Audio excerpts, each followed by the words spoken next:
వినాయకుడికి ఎంత ప్రీతికరమైన బెల్లం కుడుములు ఎలా చేయాలో చూపించేస్తాను. ఫస్ట్ స్టవ్ మీద బౌల్ పెట్టేసుకొని 1 కప్పు వాటర్కి 1 కప్పు బెల్లం వేసుకొని జస్ట్ కరిగే వరకు ఉంచేసి స్టవ్ ఆఫ్ చేసి అది వడగట్టి పెట్టేసుకోండి. తర్వాత స్టవ్ మీద బాండి పెట్టుకొని 2 టేబుల్ స్పూన్స్ నెయ్యి వేసేసుకొని ఒక 4 టేబుల్ స్పూన్స్ పచ్చి కొబ్బరి వేసి అది ఫ్రై అయిన తర్వాత ఆ బెల్లం వాటర్ దాంట్లో వేసి ఒక మరుగు వచ్చిన తర్వాత చిటికెడు సాల్ట్, 1/2 టేబుల్ స్పూన్ యాలకుల పొడి వేసేసి దాంట్లోనే పచ్చి బియ్య పిండి అయినా లేదంటే పొడి బియ్య పిండి అయినా వేసుకొని సిమ్లో పెట్టుకు ఇలా ముద్దలాగా వచ్చేవారు కలుపుకోండి. తర్వాత స్టవ్ ఆఫ్ చేసి మూత పెట్టి ఒక 10 మినిట్స్ పక్కన పెట్టేయండి. చల్లగా అయిపోయిన తర్వాత చేతికి నెయ్యి పూసేసుకొని ఇలా మొత్తం ఉండలా కలిపేసుకోండి.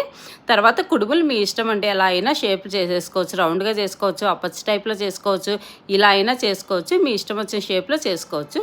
సో కుడుములన్నీ ఇలా రెడీ చేసి పెట్టుకున్న తర్వాత ఇడ్లీ పాత్రలో ఆవిరి మీద ఉడికించాలి. సో ఇడ్లీ ప్లేట్లకి నెయ్యి పూసేసి మొత్తం దాని మీద ఇలా పేర్చి పెట్టేసుకొని ఒక 10 మినిట్స్ సిమ్లో పెట్టేసి ఆవిరి మీద ఉడికించేసుకోవాలి. స్టవ్ ఆఫ్ చేసిన తర్వాత ఒక 10 నిమిషాలు మూత తీయకుండా అలాగే ఉంచాలి. అప్పుడు ఆ కుడుములు రెడీ అయిపోతాయి. అంతేనండి, చాలా ఈజీగా టేస్టీగా వినాయకుడికి ప్రసాదంలా పెట్టేయచ్చు. మీరు ట్రై చేయండి, చాలా బాగుంటాయి టేస్ట్ కూడా.